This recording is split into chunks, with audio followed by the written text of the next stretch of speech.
Chicago never truly slept. It merely changed masks. By daylight, glass towers reflected ambition. Luxury hotels welcomed politicians. Fine restaurants served billion-dollar deals over expensive wine. But after midnight, the city belonged to men whose names never appeared on company letterheads. Their power traveled inside black SUVs. Their signatures were written in blood, and no name carried more weight than Moretti. The rain arrived without warning. Heavy, cold, relentless. It washed over marble steps outside Street Gabriel Children's Hospital as doctors hurried inside before the storm grew worse. A convoy of matte black Escalades rolled silently toward the entrance. Every security guard instinctively straightened. Pedestrians crossed the street. Nobody wanted to be near those vehicles, because everyone in Chicago knew what they meant. The Morettis had arrived. The first bodyguard stepped out, then another. Dark suits, hidden earpieces, eyes scanning rooftops. A final door opened. Don Alessandro Moretti emerged without hurry. Nearly 60, silver-threaded through his black hair, tailored charcoal overcoat, leather gloves, not a single unnecessary movement. He wasn't the loudest man in the city. He was simply the one everyone feared disappointing. Even the rain seemed quieter around him. He climbed the hospital steps while his men formed a moving wall around him. Inside, nurses lowered their voices. Administrators smiled far too quickly. Parents stared. Children didn't know why. The adults suddenly looked nervous. Only one person refused to react. She was kneeling beside a little girl coloring butterflies. Her long, dark hair had slipped from its clip. Paint stained one sleeve of her sweater. She laughed softly as the child proudly held up a crooked purple butterfly. "That's beautiful," she whispered. "It doesn't look real." The little girl frowned. "Butterflies don't have to look real." The young woman smiled. "I think you're right." From across the hallway, Don Alessandro stopped walking. His bodyguards nearly collided with him. His cold eyes remained fixed on the woman. Not because she was beautiful, though she undeniably was. Not because she ignored him. Many people tried pretending he didn't exist. No, he stared because he recognized something he hadn't seen in years. Peace. His daughter, Isabella. Unlike every other Moretti, Isabella hated luxury. She hated bodyguards. She hated charity galas, where rich people applauded themselves for writing checks. Instead, every Tuesday and Thursday, she came here, without cameras, without reporters, without using her last name. 2 children. She wasn't Isabella Moretti. She was simply Bella, the woman who remembered birthdays, who read stories, who stayed after visiting hours when someone was scared. Her father had never understood it. Power solved problems. Money solved everything else. Why waste time reading fairy tales? Yet every week, she returned, as if she were searching for something money could never buy. Bella, a nurse, hurried toward her. "Someone's here to see you." She sighed. "If it's another fundraiser." The nurse glanced nervously toward the entrance. "No, it's your father." The smile disappeared from Isabella's face. Slowly, she stood, straightened her sweater, took one deep breath, then walked toward the lobby. The bodyguards immediately stepped aside. Don Alessandro watched her approach. "You've been avoiding my calls. I've been busy. You've missed 3 family dinners." "I know." His expression remained unreadable. You could have called. She folded her arms. You never call because you miss me. You call because you've already decided something. Silence. The rain battered the glass behind them. Finally, he spoke. There will be a charity gala tomorrow night. I'm not interested. You will attend. She almost laughed. I'm 26. I wasn't asking. No. The word echoed louder than either of them expected. Several bodyguards exchanged uncomfortable glances. Nobody spoke to Don Moretti that way. Nobody, except her. You promised, Mom, Isabella said quietly. You promised I could choose my own life. His jaw tightened. Your mother also wanted this family protected. My life isn't protection. It's a prison. For one brief second, pain crossed the Don's face. Gone almost instantly. You'll attend. She shook her head. I'm done pretending our family is normal. She turned away, then stopped. Without looking back, she said softly, I miss the father who used to read me stories. The words landed harder than any bullet. She walked away, leaving the most feared man in Chicago, standing perfectly still. That night, Alessandro sat alone inside his mansion. The dining table stretched nearly 30 feet. Every chair empty, crystal glasses untouched. A fireplace crackled quietly. His oldest advisor poured whiskey. You should force her. Alessandro never looked up. I've forced enough people. She's becoming difficult. No. He stared into the fire. She's becoming her mother. Across the city, inside an old jazz club hidden beneath a renovated warehouse, another meeting had begun. No expensive chandeliers. No marble. No luxury. Only smoke, whiskey, and dangerous men. A young man leaned against the balcony, overlooking the room. Black suit, no tie, dark hair, calm gray eyes. He appeared almost relaxed, until someone noticed the scars running across his knuckles. A lieutenant approached carefully. They're waiting. The young man nodded. Downstairs, every conversation stopped. Not because he demanded silence, because respect had become instinct. He wasn't a Don, not yet, but every criminal organization already knew his name. Luca, only Luca. No last name, no history, no photographs, just rumors. Some claimed he'd dismantled an entire trafficking network in one night. Others believed he'd executed a cartel boss using nothing but a pocket knife. Nobody knew which stories were true. Perhaps all of them, perhaps none. Luca stepped into the center of the room. The shipment? Safe. The politicians? Paid. The informant? Gone. He nodded once, then reached for a folder. Inside, dozens of surveillance photographs. Luxury hotels, restaurants, black SUVs, Moretti properties. Finally, one picture caught his attention.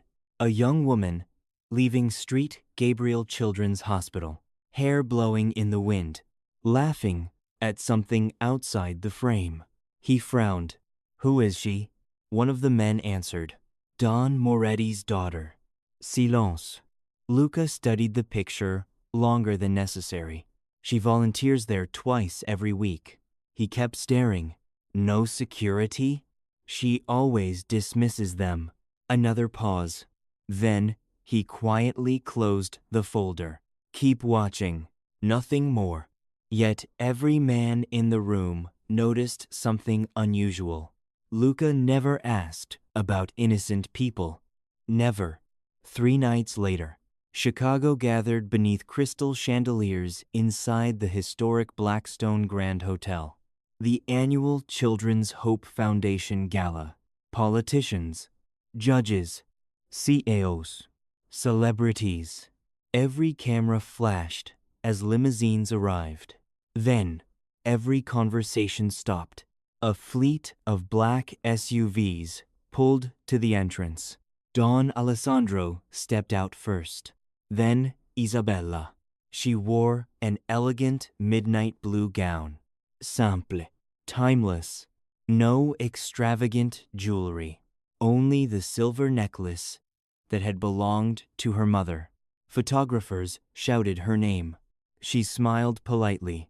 Nothing more. Inside, wealthy guests lined up to greet the Moretti family. Isabella endured introductions she would forget within minutes. Businessmen praised her father. Women complimented her dress. Politicians pretended not to fear the man standing beside her. She felt suffocated. Excusing herself, she slipped onto a quiet balcony overlooking the rain-soaked city. The cold air finally allowed her to breathe. "You look like someone planning an escape." The voice came from the darkness. Low, calm, unfamiliar. She turned. A man stood near the railing. Black tuxedo, hands in his pockets, rain drifting onto his shoulders. He shouldn't have been there. She had never seen him before. "I'm already outside," she replied. Not far enough. Something about him unsettled her. Not fear, recognition, as though she'd met him in another life. "You know who I am." It wasn't a question. He smiled faintly. "Everyone knows who you are." "And you are?" He hesitated. "Just someone who made the mistake of accepting this invitation." She laughed softly. "So we're both trapped. For different reasons." Their eyes met. Neither looked away. Inside the ballroom, a violin quartet continued playing. Outside, the rain fell harder. For one impossible moment, the noise of the city disappeared. Only silence remained between them. Neither of them noticed the sniper positioning himself on a rooftop across the street, nor the laser sight slowly drifting toward the balcony, until a sharp red dot landed on Isabella's chest. Luca saw it first. His expression changed instantly.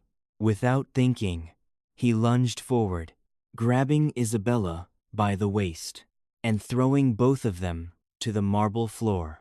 Isabella never heard the gunshot. She only felt herself being yanked backward with terrifying force. The world flipped. Marble rushed toward her. Then, glass exploded. The balcony doors shattered as a high-caliber round tore through the spot where she had been standing less than a heartbeat earlier. People screamed. Crystal chandeliers trembled. Someone shouted, "Gun!" Another shot cracked through the storm. Luca rolled with Isabella across the polished floor, shielding her body beneath his own, just as fragments of glass rained over them. His left shoulder slammed against a marble pillar. Pain shot through him. He ignored it. His eyes searched the skyline. There, 12 stories away, a faint flash inside an unfinished office tower. The sniper was already repositioning. Professional, fast. Luca whispered against Isabella's ear. "Don't move." Her breathing had become shallow. "What? What just happened?" "You were almost killed." Before she could answer, a wall of black suits stormed onto the balcony. Moretti bodyguards, weapons drawn. Don Alessandro appeared only seconds later. For the first time in decades, the Don looked afraid. Not angry, afraid. His eyes found Isabella lying beneath a stranger. Then they noticed the shattered marble where the bullet had struck. His face became ice. Isabella. She looked up. I'm okay. He crossed the distance in seconds. Every guard expected him to drag his daughter away.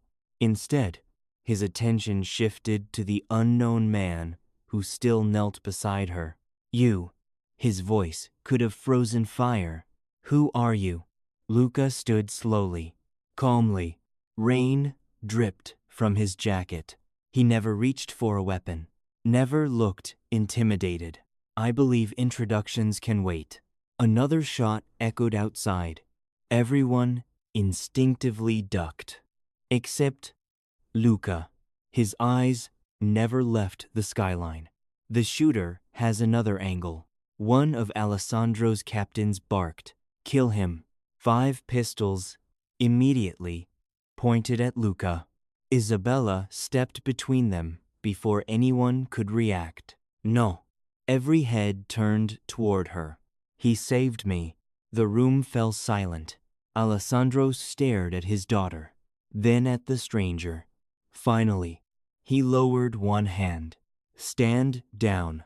No one argued. Not because they agreed, because Alessandro Moretti had spoken. Luca gave Isabella one final look. You should leave. And you? I have something to finish.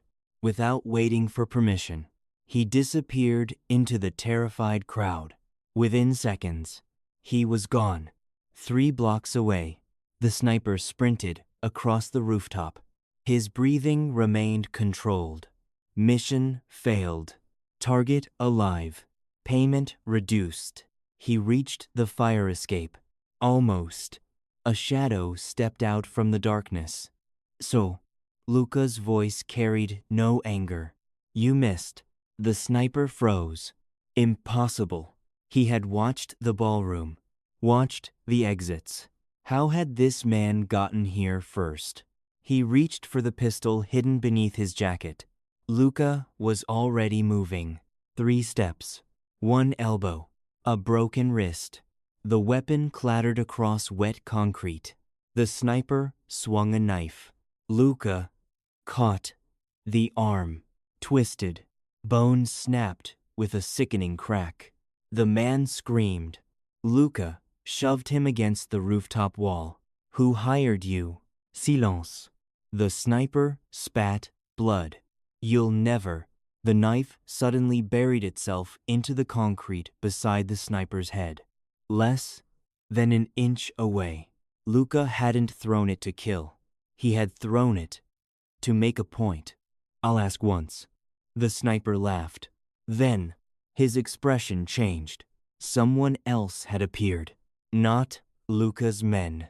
Another assassin. A suppressed shot. The sniper's forehead exploded. His body collapsed before another word could escape. Luca never flinched. He slowly looked toward the opposite rooftop. Nothing. Empty. Someone had just erased the only witness, meaning whoever ordered the attack had far more resources than expected. Inside the Moretti mansion, every room buzzed with controlled chaos. Doctors, security advisors, forensics, private intelligence teams. Phones never stopped ringing. Alessandro stood in his study, hands clasped behind his back.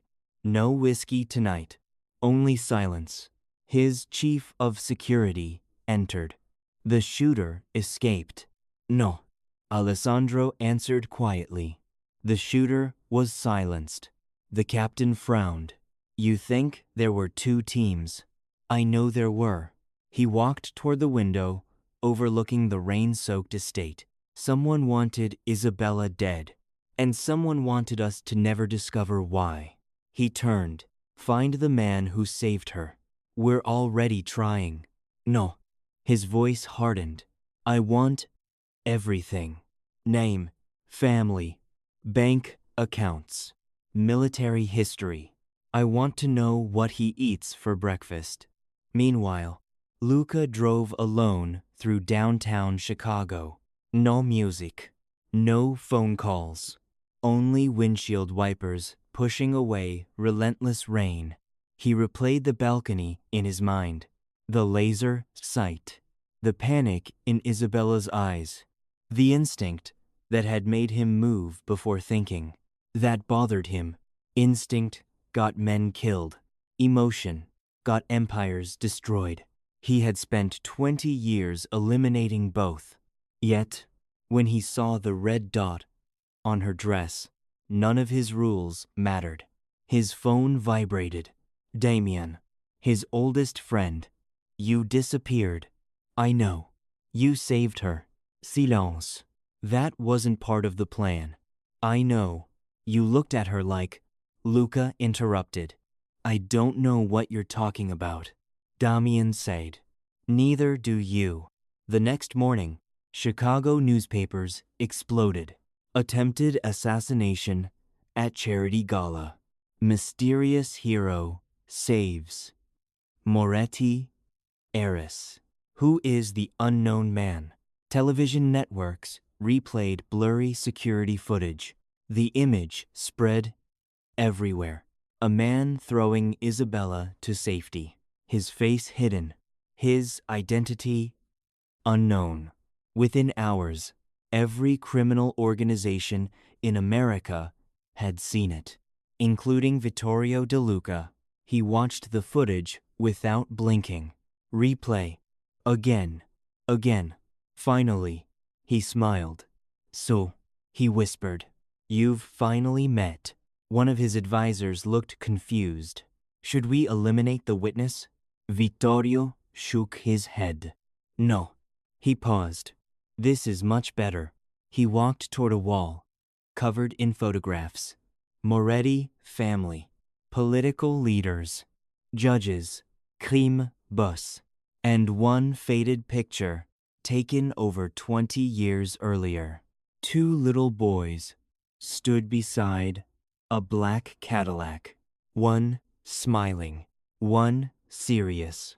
The serious child had been crossed out with red ink. Let them fall in love. The advisor stared. What? The deeper they fall. Vittorio smiled wider. The easier it will be to destroy both families. 3 days later, Isabella returned to Street Gabriel Children's Hospital. Her father had assigned 12 bodyguards. She dismissed 11. The last one refused to leave. She compromised. Stay outside. The giant nodded reluctantly. Inside, everything felt almost normal again. Children laughed. Machines beeped softly. A little boy insisted his dinosaur needed a bandage. For a few hours, the outside world disappeared until she noticed him across the hallway, standing beside a vending machine. Black coat, hands in his pockets, watching nothing, yet somehow watching everything. The mysterious man, the one from the balcony. He looked up. Their eyes met. She walked toward him. You disappeared. I had somewhere to be. You saved my life. I happened to be nearby. She smiled. You expect me to believe that? No. For a second, they simply looked at one another. She noticed tiny scars across his knuckles, a faint bruise near his jaw. He noticed the exhaustion hidden beneath her smile. You volunteer here often. You've been watching? I notice things. She crossed her arms. That sounds suspicious. It usually is. For the first time, he smiled. Small, barely visible, yet somehow it transformed his entire face. She caught herself staring. He noticed. Neither mentioned it. A child suddenly ran between them, chasing a balloon. Luca caught it before it floated away. He knelt, handed it back. The little girl grinned. Thank you, mister. What should I call you? He hesitated. Luca. Only Luca. No surname. No explanation. The child hugged him unexpectedly.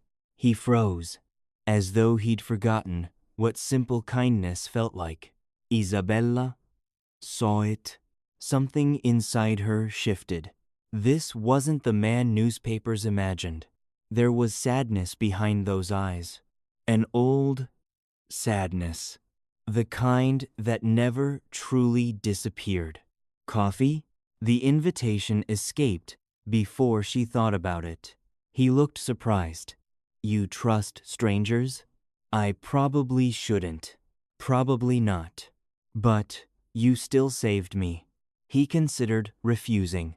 Instead, I know a place. The cafe overlooked the Chicago River. Small, quiet, hidden between bookstores. No reporters. No politicians.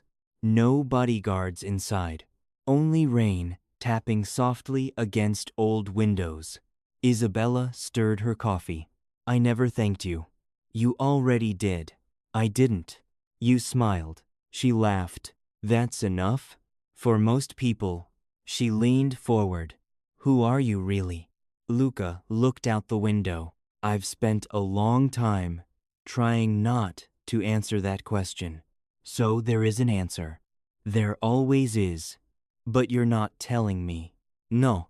Why? Because the more you know about me, his voice softened, the less safe you'll become. A silence settled between them. Not awkward, heavy, meaningful. Finally, she asked quietly, Are you a criminal? He didn't answer immediately. Instead, he met her eyes. I'm someone who's done terrible things. The honesty surprised her. Most men lied. He didn't. Were they your choice? Another pause. No. She nodded slowly. Somehow, that answer hurt more. Outside, neither of them noticed the black sedan parked across the street. Inside sat two men with cameras. Every smile, every glance, every moment, photographed, sent immediately to an unknown recipient.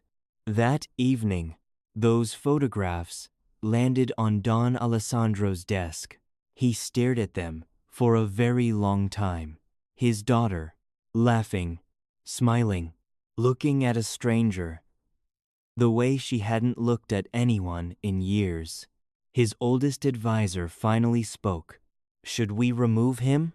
Alessandro's jaw tightened. No. The advisor blinked. No?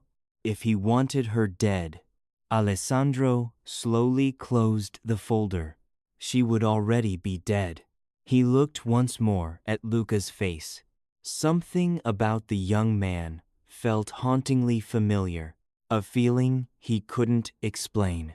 Then he gave the order that would unknowingly change all of their lives. I want him followed. 24 hours a day. I don't care what it costs. I want to know. His voice dropped to barely above a whisper. Why I feel like I've seen this man before. By the end of the week, someone had begun following someone else. Don Alessandro's men followed Luca. Luca's people quietly identified every Moretti surveillance team without ever confronting them. And somewhere, in the shadows, a third pair of eyes watched them both. The city had become a chessboard. No one realized they were already moving according to someone else's plan. Isabella couldn't stop thinking about him. Not because he had saved her life. She had thanked him for that. Not because of the mystery surrounding him. Mysteries eventually unraveled. It was something far more dangerous. She had spent her entire life surrounded by powerful men, politicians who smiled too much, businessmen who wanted favors, crime bosses pretending to be gentlemen. Every one of them wanted something. Luca never asked for anything. When she spoke, he listened. When she laughed, He watched as though trying to memorize the sound. When she fell silent, he never rushed to fill the silence. It unsettled her, because peace had always felt unfamiliar. Across town, Luca sat alone inside an abandoned boxing gym. The heavy bag swung slowly. He hit it once, again, hard enough to split the leather. Damien entered, carrying 2 coffees. You've broken 3 bags this month. Luca kept punching. What do you want? The truth. Silence. Damien leaned against the wall. You should stop seeing her. I know. You won't. No. Why? Luca finally stopped. His knuckles were bleeding again. I don't recognize myself around her. Damien smiled sadly. That's exactly what worries me. Inside the Moretti estate, Don Alessandro hadn't slept. The investigation into the assassination had produced nothing. Professional sniper, foreign ammunition, burner communications, dead witnesses. Whoever planned the attack had erased every trail. His intelligence chief entered carrying another folder. We identified the cafe, and he met Isabella voluntarily. No threats, no coercion. They talked for nearly 90 minutes.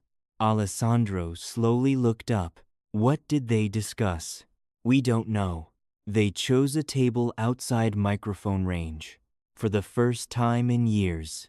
The Don smiled. Very slightly. Clever. The advisor hesitated. Should we separate them? Alessandro remained quiet. Finally, no. The advisor stared. Sir? If someone wants my daughter dead. He closed the folder. The safest place in Chicago may be beside the man who already saved her once. That evening, Luca received an invitation. No name, no signature, only an address. An abandoned opera house. Midnight. He almost ignored it. Almost. The theater had been empty for years.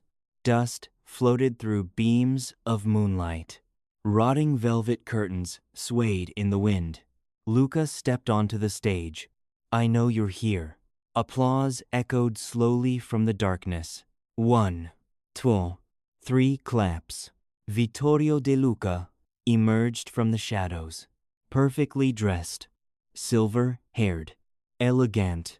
Deadly. It's been a long time. Luca's expression never changed. You should have stayed dead. Vittorio laughed. I heard you met Alessandro's daughter. I don't discuss my business. No. Vittorio smiled. You've made her your weakness. Luca's voice became ice. You know nothing about her. I know enough. He slowly approached. You looked at her exactly the way your father once looked at your mother. The words landed like a knife. Luca took one deliberate step forward. My father is dead. So everyone believes. Silence filled the theater. Then Vittorio whispered, Tell me, did Alessandro ever explain why he spared your life? Luca's heartbeat slowed. Not faster. Slower. The way it always did before violence. What are you talking about? Oh. Vittorio smiled wider. He never told you. You've spent 20 years hating the wrong man. Luca grabbed him by the collar. So tell me. Instead of resisting, Vittorio laughed. The truth is always expensive. You'll earn it. But first, he looked directly into Luca's eyes. Fall in love with Isabella. Luca released him instantly. You planned this. I planned everything. Vittorio stepped backward into darkness. You think your family's tragedy began with the Morettis. It didn't. It began with me. Gunfire suddenly erupted from the balconies. Hidden assassins. Luca dove behind the stage as bullets ripped through ancient wood. When the shooting stopped, Vittorio was gone. Only empty seats remained. And one object. A faded photograph. Luca picked it up. Two boys, standing beside an old black Cadillac. One of them was him.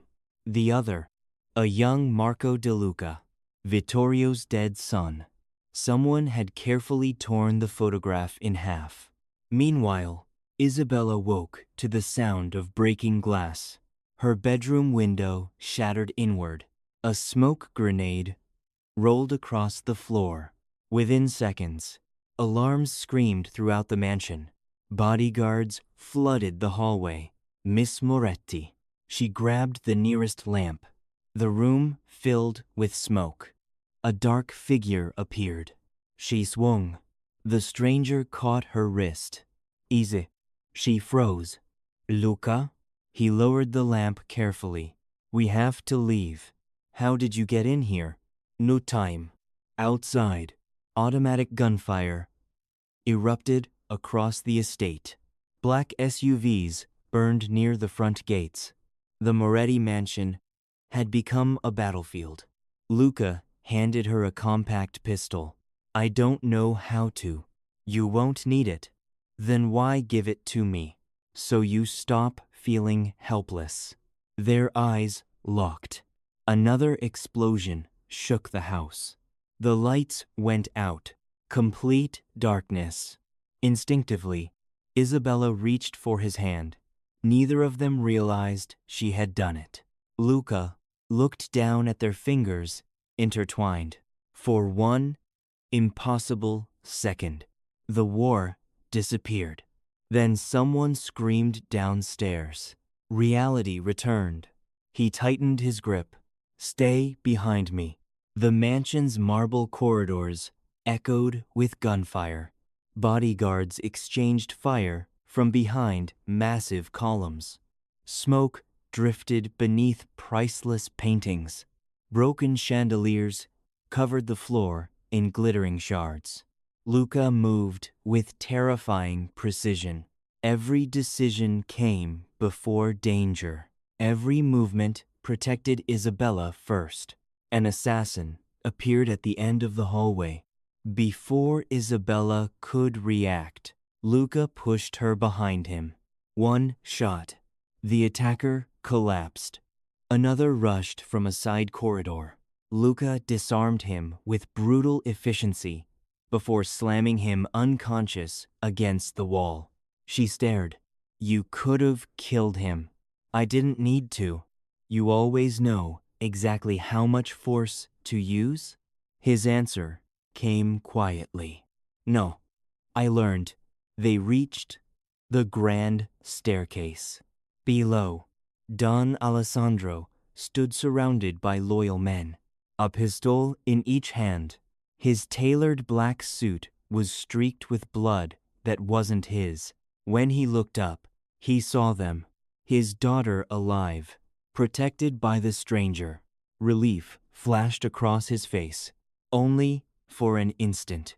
Then his expression hardened, because he noticed something else. Isabella was still holding Luca's hand. Neither of them had let go. Neither had noticed. Until now, she slowly released his fingers. An awkward silence settled between them.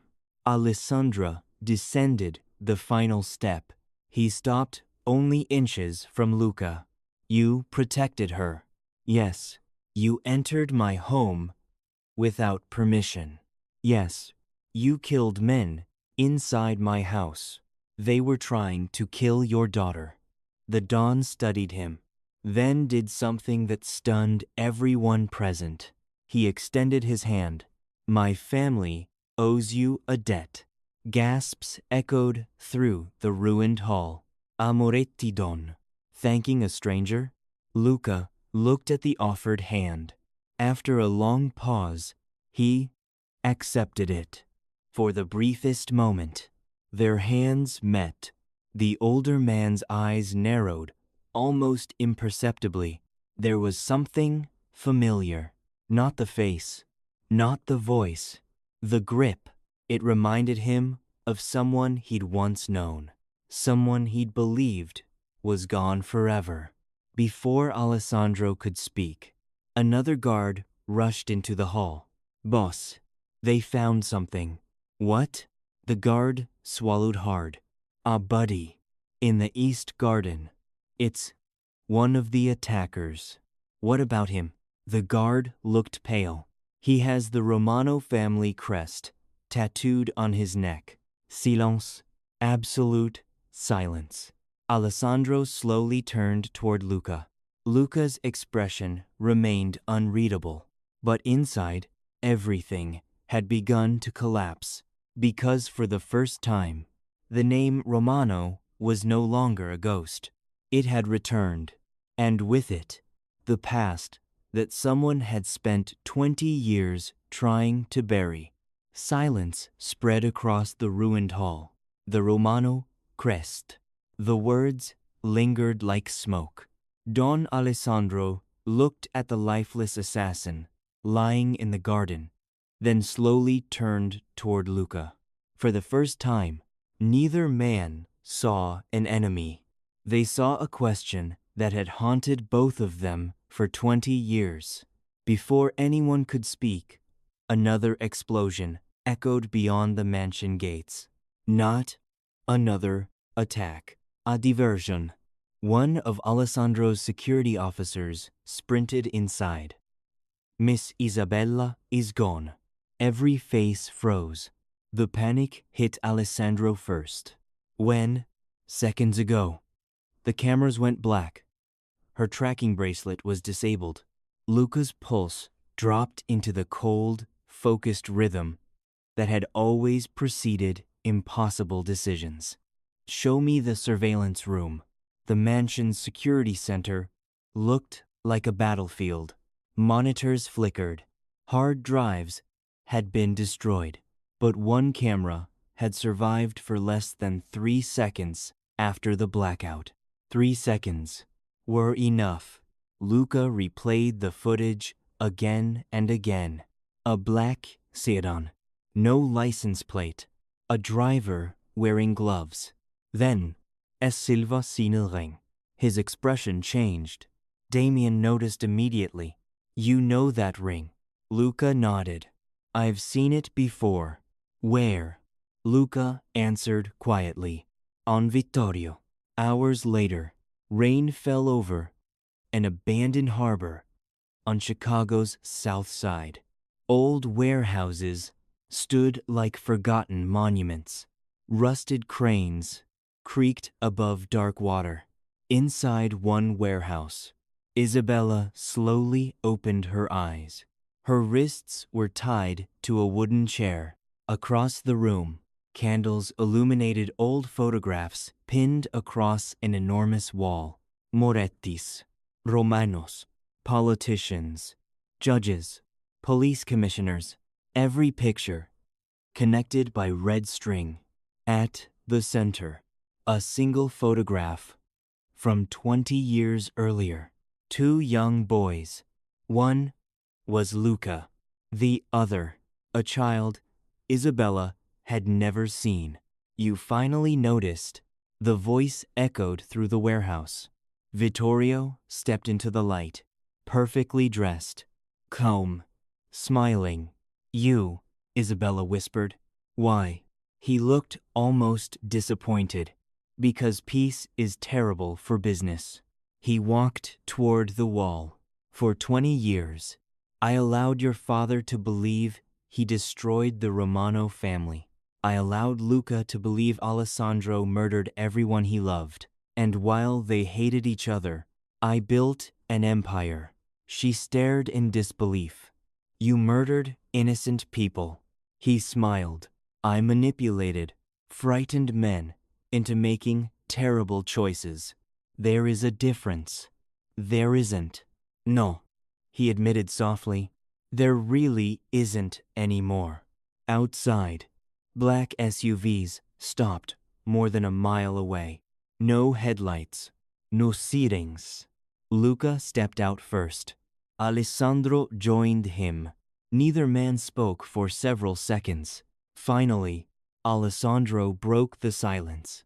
When the Romano estate burned, his voice grew quieter. I found a little boy hiding beneath collapsed stairs. Luca looked at him. I knew if anyone discovered he survived, they would hunt him forever. So I ordered one of my oldest friends to disappear with him. Luca's jaw tightened. You expect me to believe that? I expect nothing. Alessandro removed an old leather wallet. Inside, a faded photograph, a frightened child wrapped in a blanket, standing beside a younger Alessandro.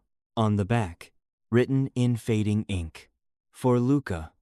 One day, may he live free of our mistakes. Luca stared without speaking.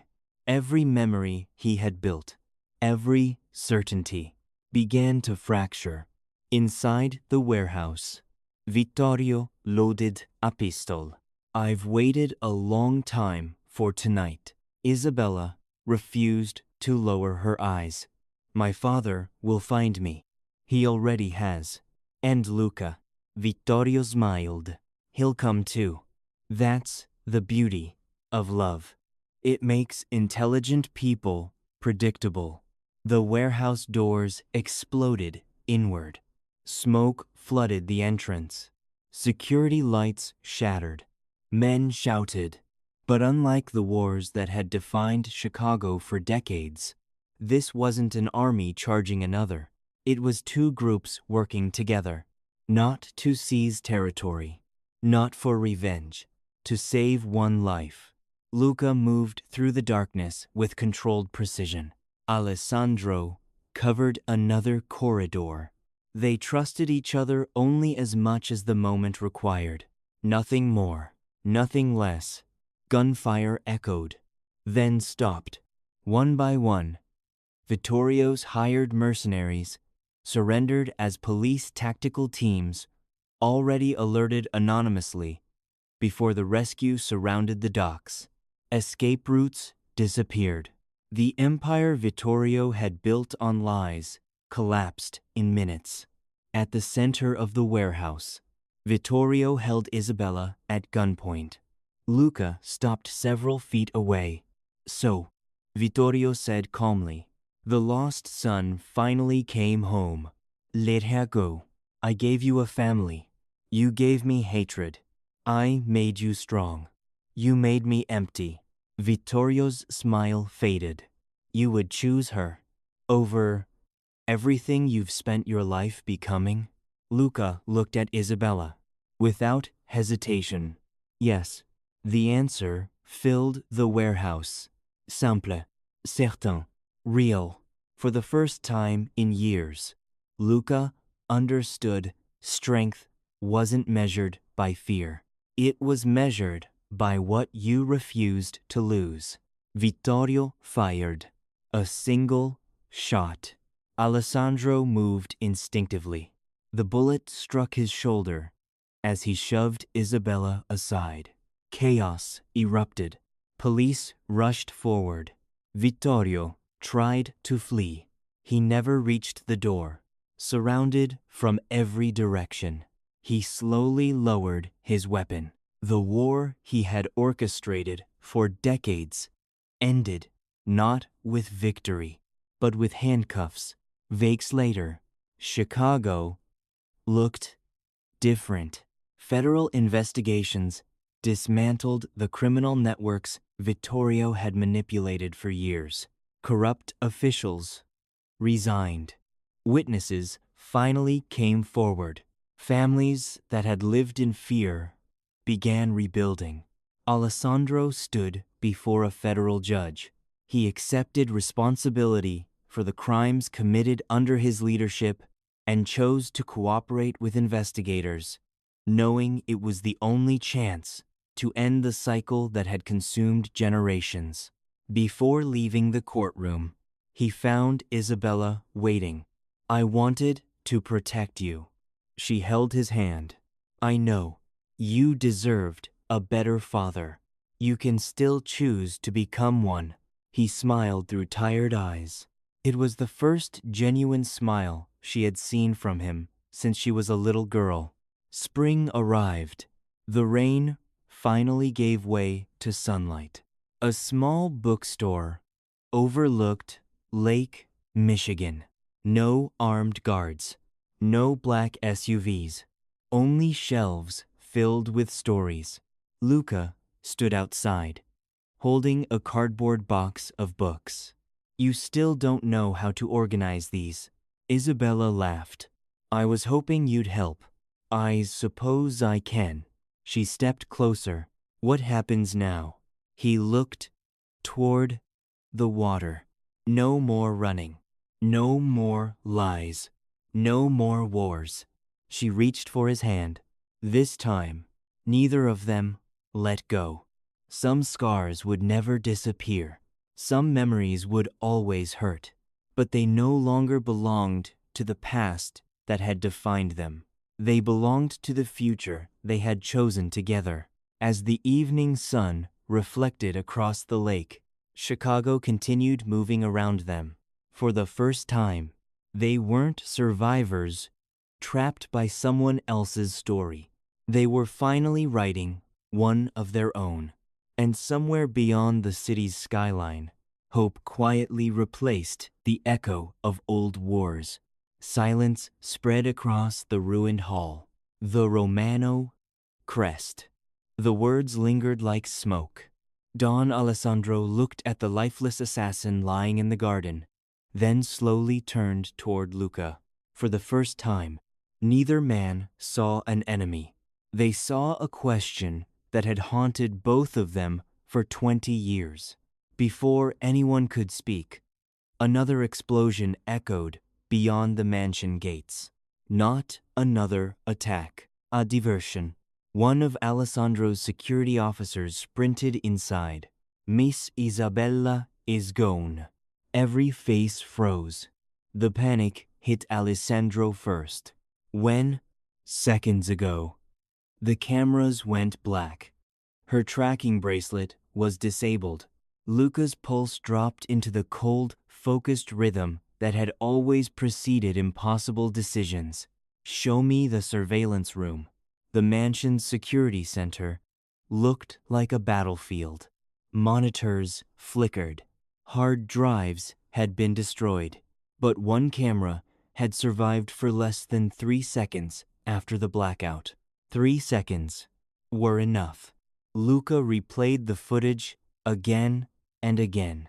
A black sedan. No license plate. A driver wearing gloves. Then, "E Silva Sinelring." His expression changed. Damien noticed immediately. You know that ring. Luca nodded. I've seen it before. Where? Luca answered quietly. On Vittorio. Hours later, rain fell over an abandoned harbor on Chicago's south side. Old warehouses stood like forgotten monuments. Rusted cranes creaked above dark water. Inside one warehouse, Isabella slowly opened her eyes. Her wrists were tied to a wooden chair. Across the room, candles illuminated old photographs pinned across an enormous wall. Morettis, Romanos, politicians, judges, police commissioners, every picture connected by red string. At the center, a single photograph from 20 years earlier. 2 young boys. One was Luca. The other, a child Isabella had never seen. You finally noticed. The voice echoed through the warehouse. Vittorio stepped into the light, perfectly dressed, calm, smiling. You? Isabella whispered. Why? He looked almost disappointed. Because peace is terrible for business. He walked toward the wall. For 20 years, I allowed your father to believe he destroyed the Romano family. I allowed Luca to believe Alessandro murdered everyone he loved. And while they hated each other, I built an empire. She stared in disbelief. You murdered innocent people. He smiled. I manipulated frightened men into making terrible choices. There is a difference. There isn't. No, he admitted, softly. There really isn't anymore. Outside, black SUVs stopped more than a mile away. No headlights. No sirens. Luca stepped out first. Alessandro joined him. Neither man spoke for several seconds. Finally, Alessandro broke the silence. When the Romano estate burned, his voice grew quieter. I found a little boy hiding beneath collapsed stairs. Luca looked at him. I knew if anyone discovered he survived, they would hunt him forever. So I ordered one of my oldest friends to disappear with him. Luca's jaw tightened.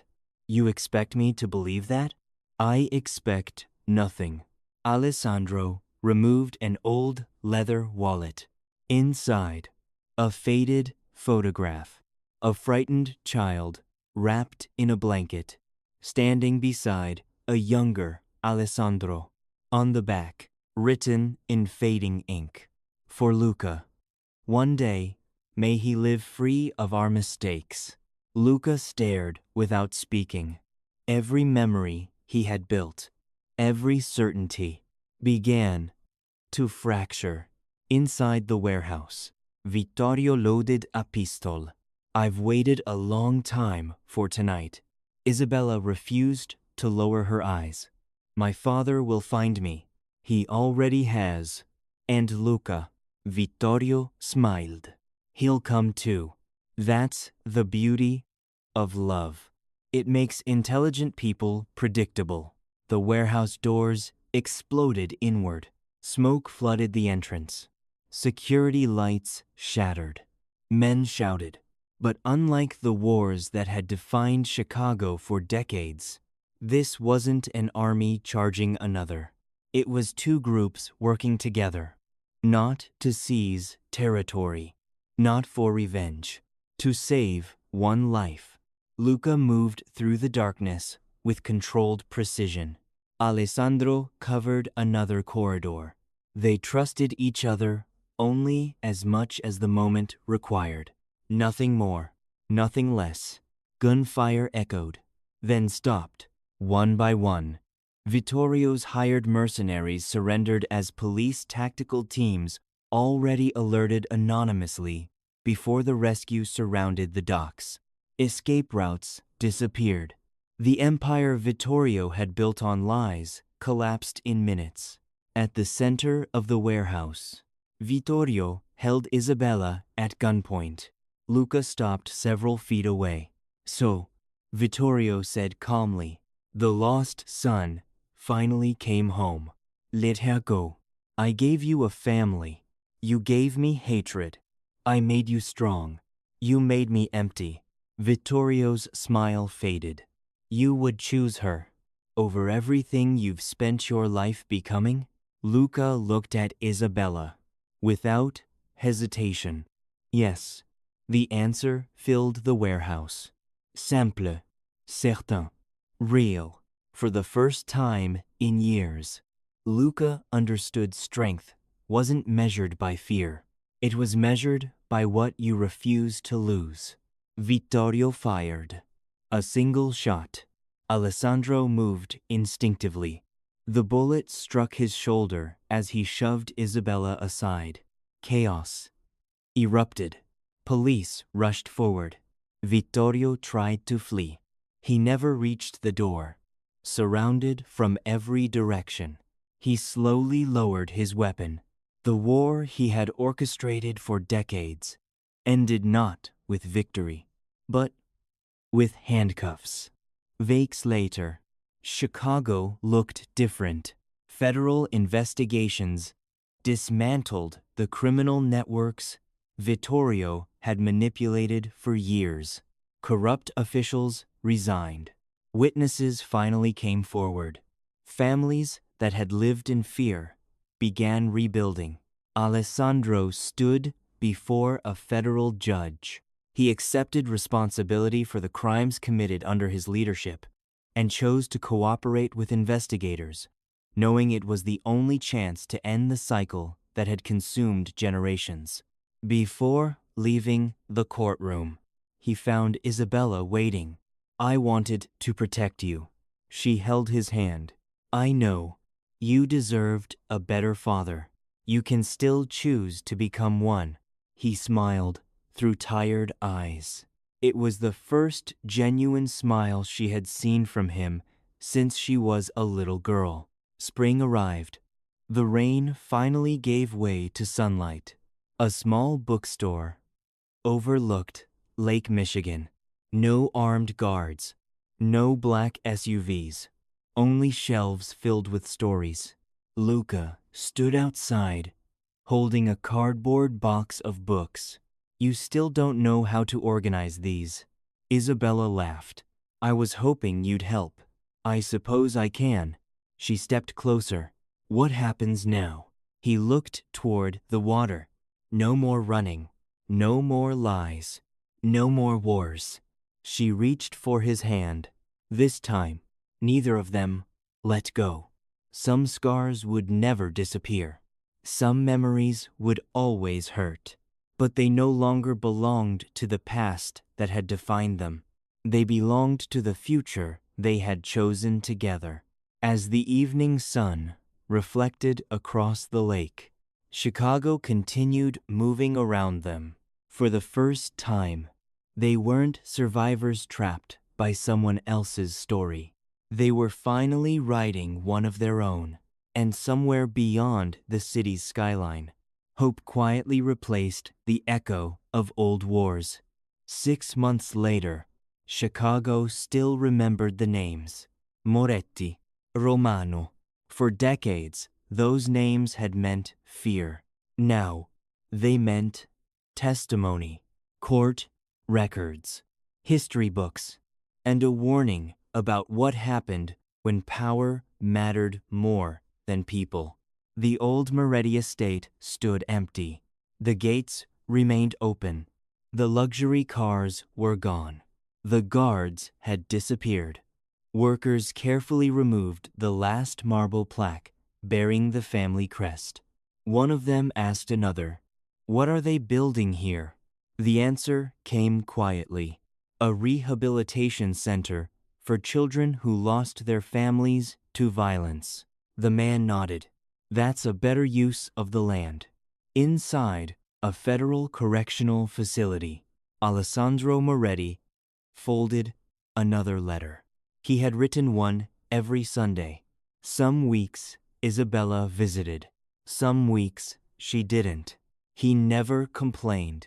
He understood that forgiveness wasn't a sentence handed down overnight. It was earned, one honest choice at a time. When the guard collected the envelope, Alessandro looked through the narrow window at the gray morning sky. For the first time in many years, he wasn't thinking about the empire he had lost. He was thinking about the daughter he still hoped to deserve. Across the city, the little bookstore had become unexpectedly popular. Children gathered every Saturday morning for story hour. Teachers stopped by after work. Neighbors donated books to families who couldn't afford them. The sign above the door read, "The Second Chapter." Isabella smiled every time she unlocked the front door. She had chosen the name carefully, because everyone deserved one. A second chapter. Luca arrived carrying 2 coffees. He still preferred arriving before sunrise. Old habits were difficult to leave behind. He placed 1 cup beside Isabella. "You forgot breakfast again." She looked up from a stack of donated books. "You noticed." "I always notice." She smiled. "You still watch every exit when you walk into a room." He glanced toward the windows. "I do." "You still expect danger?" He thought for a moment. "No," he admitted, quietly. "I just appreciate knowing everyone inside is safe." That answer made her smile even more. It wasn't fear guiding him anymore. It was responsibility. One afternoon, a familiar little girl walked into the bookstore. Emily, the same child Isabella had read stories to at Street Gabriel Children's Hospital. She was healthy now. No hospital bracelet. No pole. She ran toward Isabella with a picture folded in her hands. I made this for you. Isabella unfolded the drawing. 3 people stood beneath a bright blue sky. 1 woman, 1 man, 1 little bookstore. Above them, a sun. No guns, no smoke, no darkness, only light. Emily pointed proudly. That's you. She pointed again. That's Mr. Luca. And that's where happy stories live. Luca looked at the drawing for a long moment, then quietly cleared his throat. He had faced armed men without blinking. A child's drawing almost brought him to tears. Late that evening, they walked beside Lake Michigan. The city lights reflected across the water. Neither of them hurried to speak. Eventually, Isabella broke the silence. Do you ever wonder what would have happened if we'd met under different circumstances? Luca smiled faintly. I think we did. She looked at him. What do you mean? We met after 2 people spent 20 years trying to decide our future. He reached for her hand. But this, he intertwined their fingers. This is the first decision that's completely ours. Weeks later, they returned to Street Gabriel Children's Hospital, not because of danger, not because someone needed protection, simply because they wanted to visit. The nurses recognized Isabella immediately. Children surrounded her with laughter. One little boy looked at Luca. Are you her husband? Luca almost answered. Instead, he looked toward Isabella. She laughed. Not yet. The boy frowned seriously. You should. She smiles more when you're here. The room erupted with laughter. Even Luca couldn't hide his smile. 1 year later, on a quiet autumn afternoon, they stood inside the small stone church, overlooking the lake. No television cameras, no politicians, no displays of wealth, only close friends, hospital staff, bookstore customers, children whose lives had crossed theirs. As Isabella reached the front of the aisle, she noticed one empty chair. On it rested a single white rose. A card lay beneath it. She picked it up. In careful handwriting were only a few words. Your mother would have been proud. She looked toward the back of the church. No one was there, but somehow she knew her father had found a way to keep his promise, to protect her, without standing in the way of her future. She placed the card inside her bouquet and walked forward. After the ceremony, the newlyweds stepped outside. Instead of black SUVs, children released dozens of white paper cranes into the autumn sky. Luca watched them rise higher and higher until they disappeared into the clouds. They're beautiful. Isabella nodded. They don't erase the past. No, they remind us we don't have to live inside it. He kissed her forehead gently. I spent most of my life believing my family's story ended with revenge. She rested her head against his shoulder. It ended with a choice. No, he smiled. It finally began with one. Years later, visitors entering the second chapter foundation would see a framed photograph near the entrance. Not of crime bosses, not of power, not of wealth. It showed a young couple sitting on the bookstore floor, surrounded by laughing children and open books. Beneath the photograph was a small brass plaque. It read, "The strongest legacy is not the one built through fear. It is the one that gives someone else the courage to begin again. And every child who walked through those doors became living proof that even the darkest stories could still find a hopeful ending.